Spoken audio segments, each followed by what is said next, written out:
கல் குதிரை பாருங்க, ஒரே கல்ல வடிக்கப்பட்ட சிலை இது. பூதகணங்கள் எல்லாம் ஆபரணங்களா போட்டிருக்காங்க.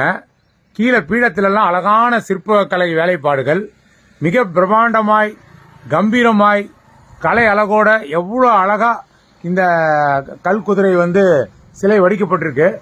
நம்ம முன்னோர்கள் ஒரு சிற்பக்கலையில் எந்த அளவுக்கு புகழ் பெற்றாங்க, எப்படி இருக்காங்கிறதுக்கு இந்த சிலையோட அழகே போதும். இந்த சிலையை காண்றதுக்கு அவ்வளோ அழகா இருக்கு. கலை அழகின் ஒரு கம்பீரம் சொல்லக்கூடிய கம்பீரமா இந்த பாய்ச்சல் கல் குதிரை ஒவ்வொருத்தரும் நேரில் பார்க்க வேண்டிய ஒரு அழகான சிலை இது.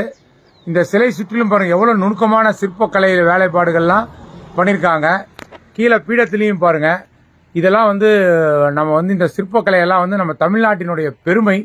இந்த கல்குதிரை, பாய்ச்சல் கல்குதிரைனா இதை பார்க்கறதுக்கெல்லாம் வெளிநாட்டில இருந்தெல்லாம் சிற்பக்கலை வரலாற்று ஆர்வலர்கள்லாம் இதை வெளிநாட்டில இருந்தெல்லாம் பார்க்குறாங்க.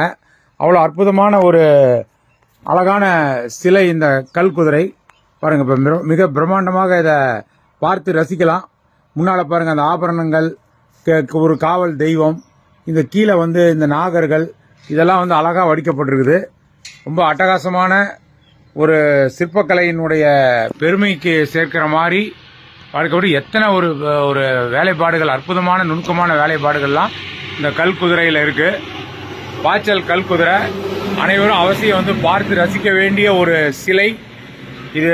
பாய்ச்சல் ஏரிக்கரை ஓரமா செல்லியம்மன் கோயிலில் இருக்கு. செல்லியம்மனோட வாகனம் இந்த குதிரை தான். இந்த பாய்ச்சல் கல்குதிரையோட அழகு ஈடு இணை இல்லாதது. ரொம்ப ரொம்ப ரசிச்சு இது நம்ம மெய் சிலிர்க்குது இதை பார்க்கும்போது.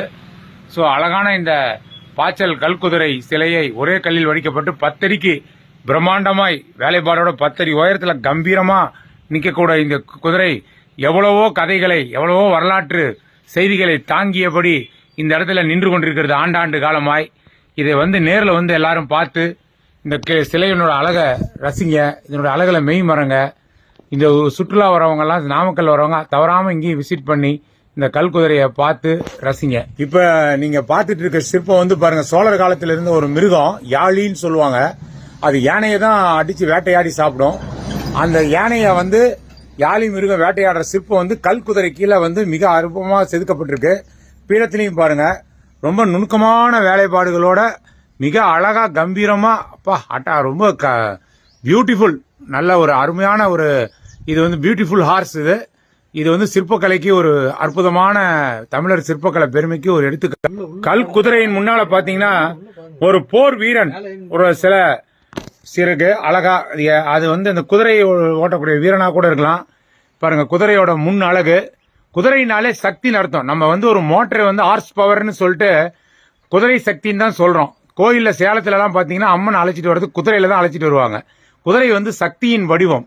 அதனால இந்த குதிரையை நம்ம ரசிக்கிறது, நம்ம சக்தியின் அம்மனின் வடிவமாக இந்த குதிரையை தான் ரசிச்சிட்டு இருக்கிறோம்.